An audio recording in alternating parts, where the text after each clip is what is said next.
An Oklahoma town has been brought back to life thanks to a Christmas icon that is fragile. Must be Italian.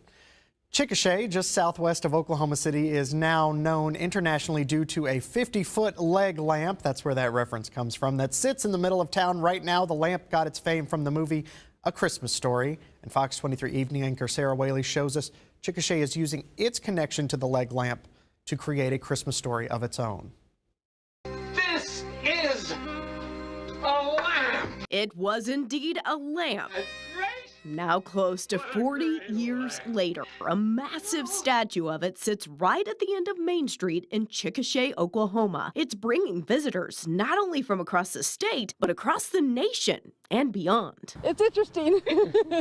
Picture after picture after picture. Some kids aren't even sure why they're there. It's actually very surprising that we came all the way out here to see it. Why? Because it's a lamp. But to people who live in Chickasha, it is so much more. But I love that they're doing this because they're building Chickasha back up. People buzzing about the town with a population less than 16,000. Where'd you guys hear about it? On Facebook. Social media. Yeah, social media. I think it's amazing. Karen Lanier has lived in Chickasha her entire life and says she's happy to see so many visitors. They're eating here, they're staying here. And shopping here. Karen works at a small boutique just a block from the attraction. And it looks like you guys have totally, if you want to zoom down here, have embraced it. They even have leg lamp t-shirts. Well, it says it must be Italian. And then this one you see right here.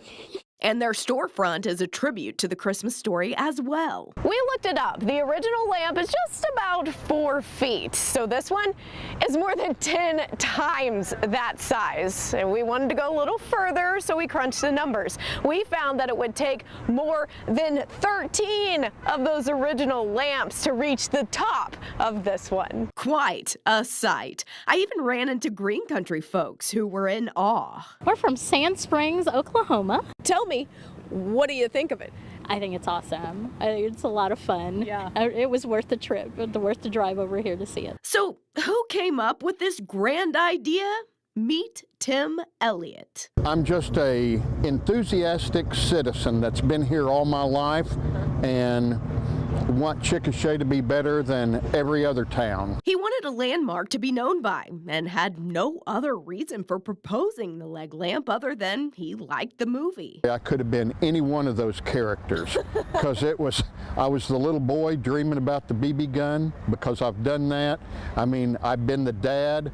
Crap, I could have been the mom. When he pulled that leg lamp out of the box, that was just a shocker. And he says in 2017, when he pitched the idea of a leg lamp in town, the idea was a shocker too. Everybody said it's never going to happen. It wasn't until 2020 that he learned Chickasha had a true connection to the iconic lamp thanks to former OU professor and Chickasha native Nolan James. Elliott says after James died in 2020, people in town were surprised to see what his obituary revealed. In there, he had claimed that he was the inventor of the leg lamp. Take a look. We have possession of the original leg lamp that the idea came from. A mannequin's legs with a trash can turned over the top. The story has it that James had the lamp in his office, and a man, who later was on the production team for the movie, often stopped by to see James and talk about the lamp. However, if you look at the website for A Christmas Story House and Museum, it says one of the writers dreamed up the leg lamp himself after seeing a lit-up knee-high soda bottle.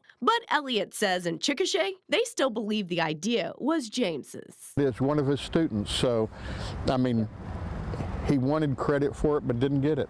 So we're giving him credit. We actually put a QR code there so people, when we're not here, can scan it and understand. That's Chickasha's Director of Economic Council and Chamber of Commerce, Jim Cowan. This is the beginning of what will be over a $10 million park. Yeah. This first phase was $1.4 million that we raised all here locally. Phase 2 will be building a park. What we did is we visited fantastic parks like the Gathering Place in Tulsa. Oh, really? And Sistertail Park in Oklahoma City, and we looked at different components, different amenities, and of course what we're doing is to a much smaller scale here in Chickasha, but we don't want it to be a traditional park at all. We want it to feel like when people walk in, they're like, are we really in Chickasha, Oklahoma? The park will be about 9 acres and honor other important people that have ties to Chickasha, but they broke down racial or gender barriers and done some really great things. And they eventually want to build an amphitheater as well, and walking and jogging trails. Chickasha looking to put their best foot forward as they look to the future. When a small bookstore on the corner that's 3 blocks from here posts on Facebook, oh my gosh, we had a record weekend, and it was people from coming in for the leg lamp.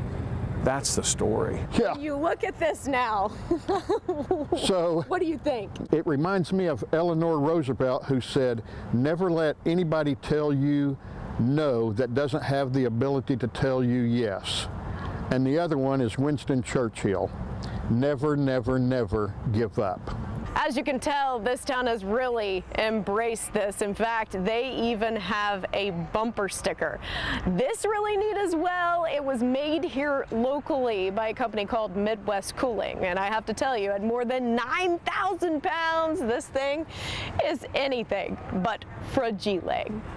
In Chickasha, covering news that matters, Sarah Whaley, Fox 23 News.